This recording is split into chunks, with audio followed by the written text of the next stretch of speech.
Hello' good evening. চাহ আৰু পকৰীয়া আৰম্ভ কৰিছোঁ দেই ভিডিঅ'টো। আচলতে ডিউটিত আছিলোঁ আৰু ইভিনিং টাইমত খুব কিবা এটা খাবলৈ মন গৈছিলে আৰু সেইকাৰণে আমি পকৰী আৰু চাহ খালোঁ।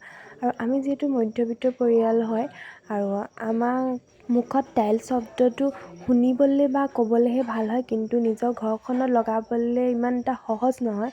আৰু সেইকাৰণে ভাবিলোঁ মই টাইলছৰ নিচিনা এখন কাৰ্পেট কিনি আনিয়ে পাৰোঁ বুলি ভাবিলোঁ আৰু সেইবাবে মই দোকানলৈ গ'লোঁ। ডিউটিৰ পৰা আহিয়ে দোকানত সোমালোঁ আৰু যিহেতু মোৰ এইটো ভাল লাগিছিলে কালাৰটো আৰু সেইকাৰণে মই তেওঁলোকক ক'লোঁ যে মোক ইমান চাইজৰ লাগে আৰু তেওঁলোকে সেইটোকে জোখ মাখ কৰি আছিলে আৰু মই এনেই বহি থকাতকৈ অকণমান ভিডিঅ'কে কৰি ল'লোঁ নিজকে আইনাখনত দেখি।